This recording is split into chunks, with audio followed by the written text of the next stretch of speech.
I'm 92 years old. So my background stretches back to 1933. And it is a simple background of a farmer's son. And I went to school at an early age, earlier than even my parents wanted. They wanted me to wait till I was 5. I refused. When I was 3, I decided to go. But in the process of trying to restrain me, I was injured mistakenly. And so they said, this is a terrible case, so let him go wherever he wants to go. So as a result, they allowed me to resume. But I couldn't resume in January, the time we used to resume in those days. I couldn't resume because I was nursing my injury. I resumed in June, class 1. And my resumption was an interesting one. My elder sister had just started school too, so we were both in class 1. She started in January. I started in June, in July. And the teacher was told not to worry about me, that I was just to be there to look. So he didn't worry about me, but he allowed me to listen and look. And at the end of the year, when they wanted to do the exam, I insisted I must participate. So he said, no, I was allowed to participate, and I came first, beating all the other students I had met in the school. The name of that school? St. Mary's School, Ode-Ekiti. And so it went on. I was promoted to class 2. And I did not disappoint myself. I thank God for that. I continued to lead my classes till I left St. Mary's School in after 4 years. No, after six years, because class 1 to class 1A to class 2, then to the English-speaking classes of Standard 1, Standard 2, Standard 3, Standard 4. And I've forgotten the year now. I think Standard 4 was in 1940, something I can't remember.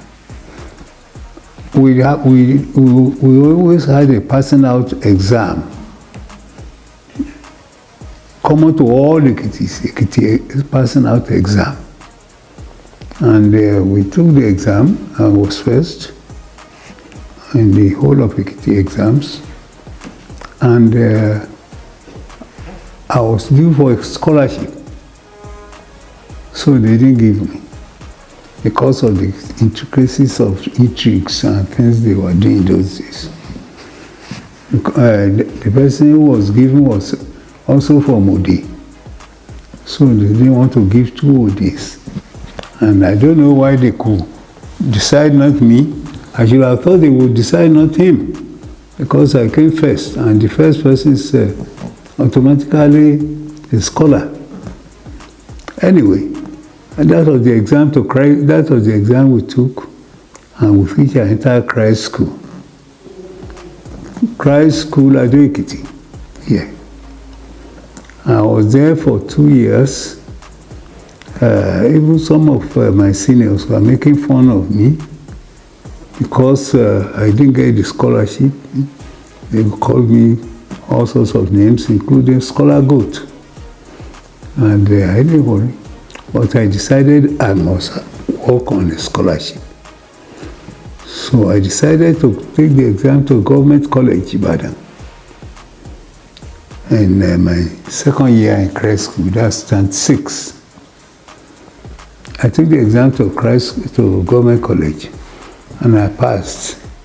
I don't know what position I took, but I was given a scholarship immediately, a provincial scholar. And so from that stage on, I was always on scholarship whatever I do.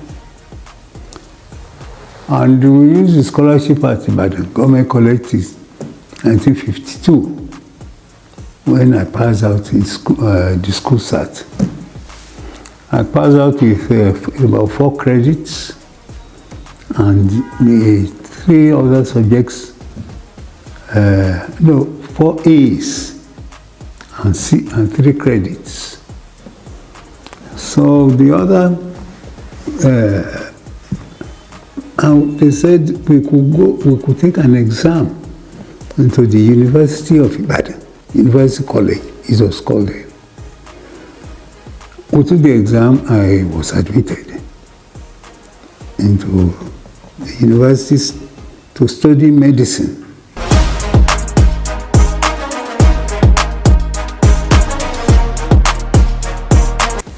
Why medicine? It was another story.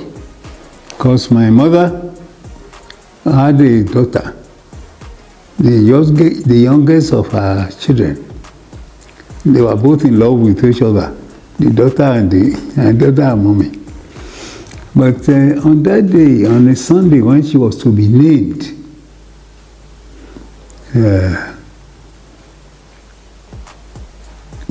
she got a fever in the morning and died in the afternoon.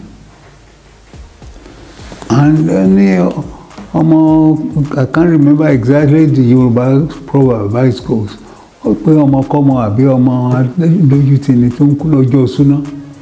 Anyway, she died on the day she was to be christened. And the terrible thing was, as far as I was concerned, I was a student in Government College, and my mother usually escorted me up to about a mile or 2 from town when I was going, providing me with food items and every other thing. This time, she could not even get out of the house, much less accompany me to anywhere. I felt bad. And I said to myself, the medicine I'm going to study will be one to aid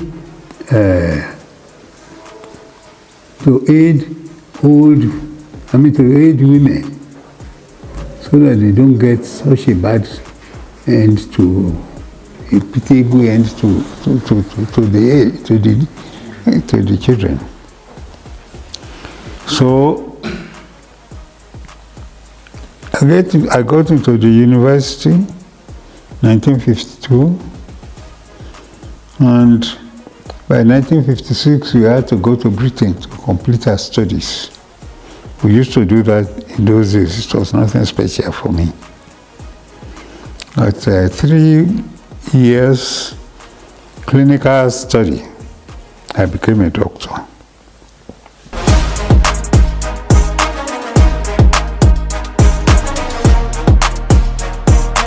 Many of my colleagues came back home, or I didn't, because I'd made up my mind that I must be a specialist before coming back home.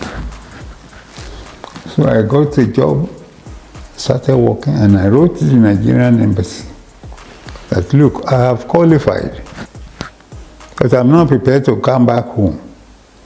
Can you please tell me whatever, extend my scholarship or something? They did not reply. Well, so it was for me a good thing that they didn't reply. I continued with my studies in Britain until 1962, and towards the latter part of 62. And I had qualified as a surgeon. Not a plastic surgeon then, but just as a general surgeon. And I decided to come home, and again went to the Nigerian embassy, say I'm here, the runaway scholarship holder, I want to go back home. So, but when they accused me that I should have gone home about 3 years earlier, they should look at their records. They should look at it because I notified them the time I was due to come home, but they didn't reply. And actually, they looked at their records and they never referred to that issue again. So anyway, the important thing is that by 1963, I had enough money, and from the jobs, we call it locum. That's temporary jobs here and there, temporary hospital jobs. By that time, I came back in '63, a surgeon. I'd made up my mind where to go, which was to Ibadan, for 2 or 3 reasons. One of the reasons was that my girlfriend, whom I met for the first time when I came back from Britain, and my people at home had already found a girlfriend for me. So she lives in Ibadan. She lived in Ibadan. So I said, I can't afford to let her go now, because I was eager to marry. By that time I was 30 years. And for me, it was getting late, because all of my colleagues had children, at least a child or so. So the federal government was very angry, and I just told them not to be angry, that I was still serving the federal government in Ibadan, so that I haven't broken any bond. Because the bond says you will first serve the federal government, and I'm serving the federal government. So, I don't know how we passed over that stage, and they let me be. So, 3 or 2 months later, I was married, because I was eager to get that over. And my wife was a teacher, and a graduate teacher.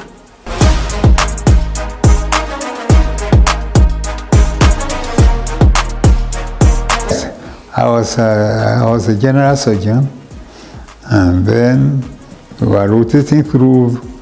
That's a funny thing. I said I wanted to rotate. They said people at my level don't rotate anymore. I said no, I want to rotate. So they couldn't do anything about it. I rotated through many areas, through children's pediatrics, children's care,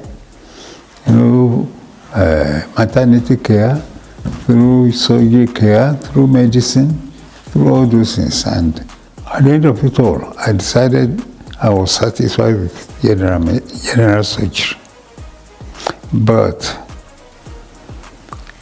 they already had a full house in general surgery. It's either they make me supernumerary, that's one extra person, or whatever. So they made me supernumerary surgeon. I did that for about 2 years. Then one day, one of my ogas said, why I was doing research on keloids. That's the scar that becomes swollen up. And the research reached a stage that I don't know what I wanted, and I asked my head of department, that's Professor Ungu, Anoma Ungu, a Cameroonian, and that I wanted, he said, get away.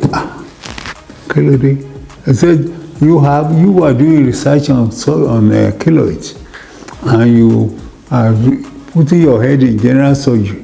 Why don't you go to plastic surgery, which is where keloids belong?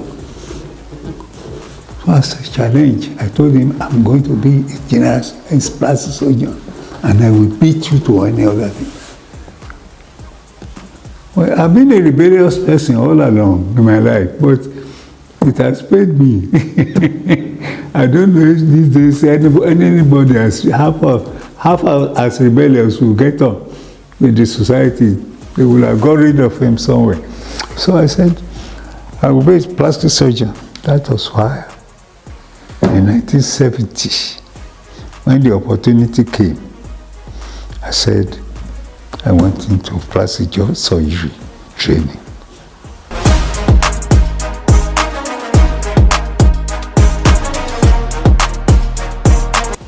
But that's 1970. It happened to be the year when we also agreed to help in the Civil War. There was a civil war between Nigeria and Biafra.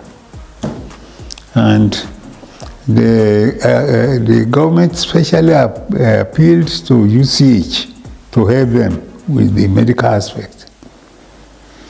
So they said that people will be taken from various disciplines there. And I was taken to go to war. I think perhaps they thought I would go finish up there. But it didn't happen. I was a lieutenant colonel in the Nigerian Civil War, field commissioned. And I really enjoyed it. I nearly stayed. In fact, I could have stayed if only they answered one or two letters. General Adebayo then was a colonel, Colonel Adebayo, and he was so interested that I should be in the army. And I agreed with him because I thought the short time I was in field lieutenant colonel, I was really in uniform. I enjoyed it so much. I thought that was the life that I liked. But somehow, I wrote a letter to Lagos, that's the headquarters of the Medical Corps, to one Colonel Adefowope, who was the head then. And Colonel Adefowope, I wrote him to send me drugs for the treatment of wounded soldiers. I was posted to Enugu, by the way. I was in Enugu.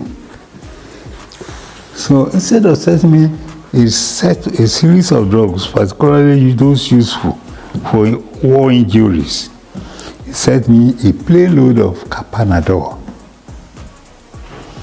I was angry. Although he was my boss, I wrote him a second letter that it is easy for you people to sit in your air-conditioned office in Lagos and be pontificating on what you want to do. We are at the front. We know what we want. How can I use a plain load of Panadol? For what? So please, I'm sending your plane back with all this Panadol, and you go and do whatever you like with it. I don't think he ever got a letter like that from any junior before. So he said, okay, we know what to do with people like you, because in the army we don't do that sort of thing to our senior. We will deal with you when we will deal with you. That put paid to my wishing to go into the army. I said, I don't know what they want to do with people like me. So I decided I was not going to the army any longer. I would stay in my civilian position in UCH. And, well, things went, after a few months, in fact, I quickly applied to get back. Because I don't know whether he will do with me while I'm there in Legunugu, or where he wants to be in a position to deal with me, but he can't deal with me in UCH. That I know. So I quickly applied to go back, and I was back in UCH. The next time I was in the army, I knew how to keep my mouth shut, and I knew how to not interfere with whatever they do. This time I was posted to Warri in the West here. It was the West then. It's now Warri, it's now Delta, I think. And it was a very pleasant time for me, but I didn't enjoy the laziness that I had there.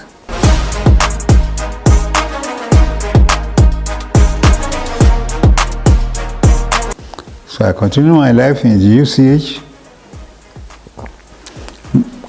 going up gradually till I was made a professor in 1976.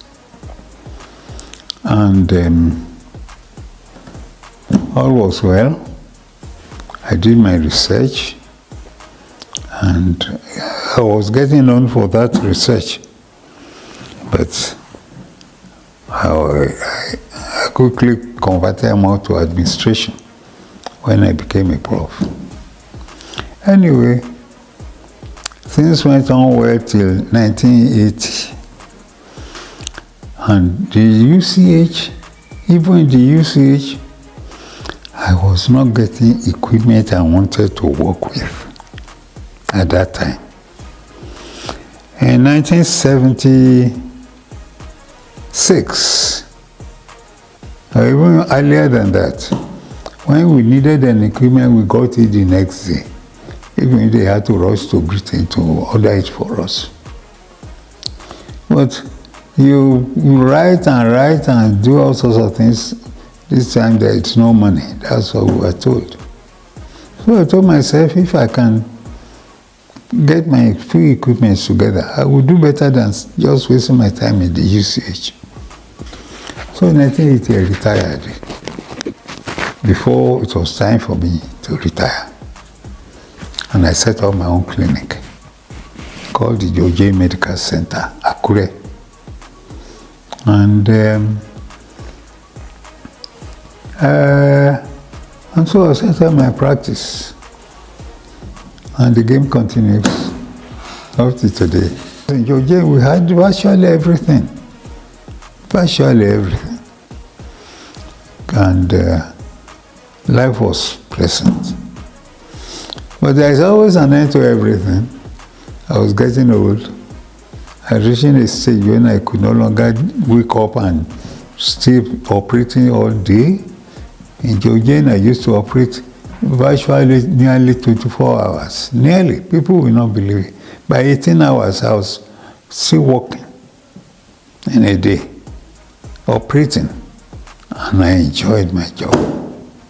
That was the happiest moment of my professional life.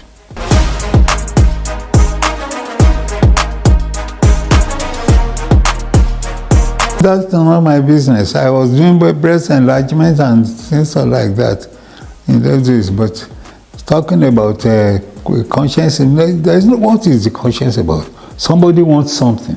You have it. And do you want to say you don't have it to go elsewhere?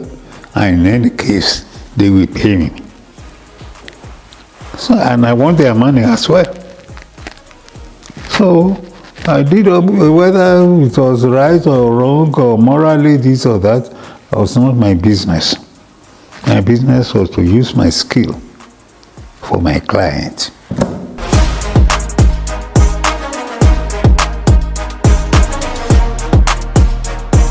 What do you think of those who look at the economy and they believe the best is to go out? The first thing in life is to keep body and soul together.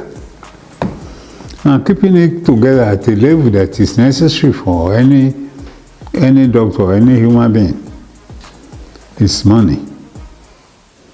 And I don't know why they find it difficult to pay doctors well. Because when I left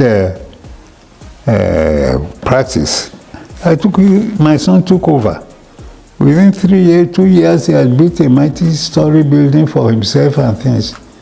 I don't know why the government cannot pay doctors. I don't know. The government should pay them. And when you don't pay them and you want them to stay, you, who is a minister, for instance, do you reduce your salary just to help the rest of the country? They earn unbelievable salaries. They buy unbelievable cars at unbelievable prices, millions. You see, this country is docile, very docile. In some other countries, there will have been riots and things take over, but we're only hoping that Tinubu will turn the thing over and change the tide for good. Otherwise, I don't blame the boys who get out. I don't. They have to maintain themselves, maintain their old parents who send them to school. Where is the money? Is this the peanuts they pay them? How is it that a doctor here cannot even compare with a House of Assembly member? Teaching hospitals are not as good as general hospitals in Britain. They are not as. You can't even try to compare them with the teaching hospital I attended in London. London Hospital Medical Center in Whitechapel, London. You can't compare all these hospitals with them, these teaching hospitals with it. So we got the names. We have the names to make us look big, but we can't afford to make us really big.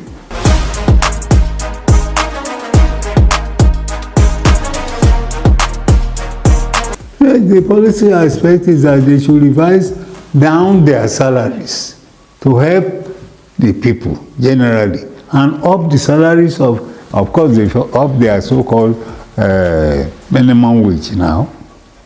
It's now 70,000 from the 30,000, which they didn't even pay in all sectors. And that's what I want. I want them to revise their salaries and bring the salaries of these workers up. Not doctors alone, teachers, engineers, everybody.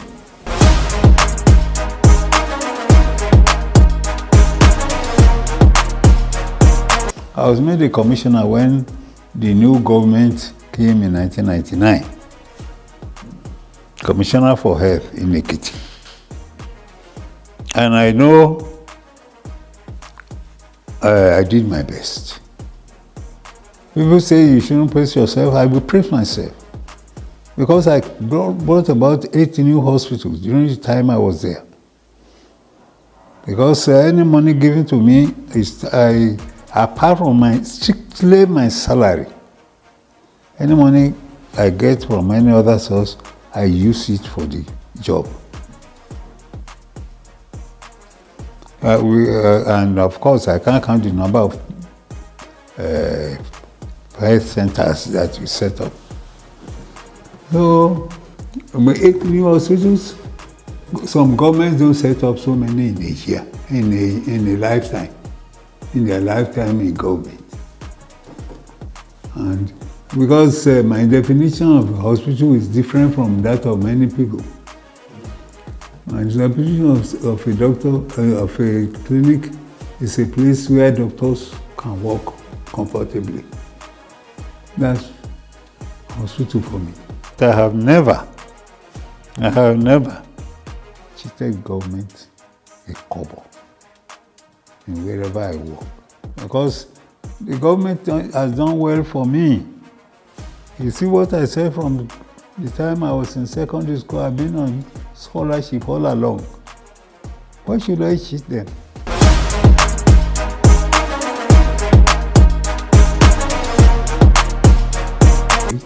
But this question of strike, let's face facts. I don't know what I don't know if they did not pay us reasonable salary in those days. So maybe I would have joined in the strike. Maybe I would have been so vocal that I would have been in trouble, imprisoned or whatever. But I feel very, very sad when I think of it.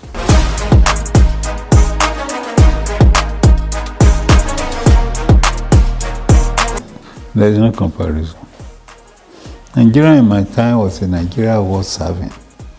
Nigeria in my time was a Nigeria worth living for and dying for. You see, now, even in the service of government, you die, that's you yourself. You are the only one who is you and your family. In my time, it was not like that. If you are serving government and you die, you will be given a lot of benefits and say burial. But these days, who cares whether they are buried or they are not even buried? Who cares? Who attends the burial of an unknown person? No, don't compare them.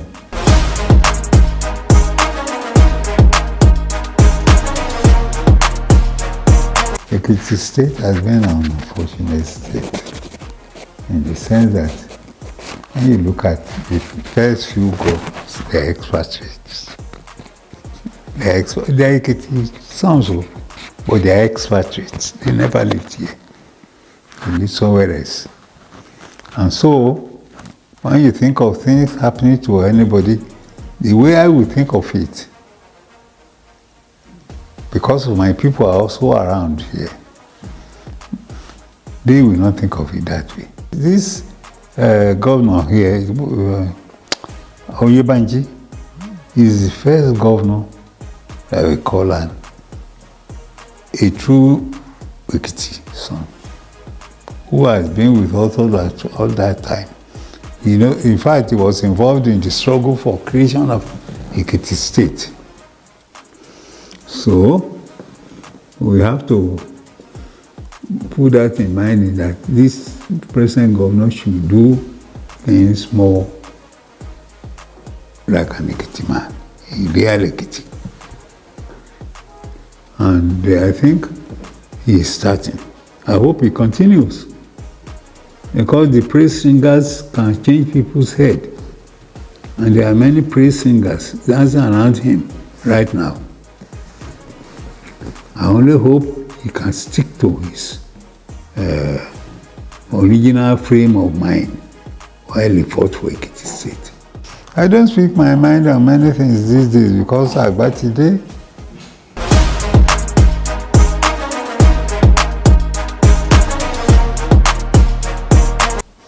If it can be advised, that is a very good thing. That in North is a good thing. Who could advise Buhari apart from a small cabal? Who could advise Babangida, who devalued Nigerian money? So it's better. I think this man has good intention. The advice I will give to him is that he should please let his good intentions be carried out and not be dissuaded by a sense of that people don't appreciate him.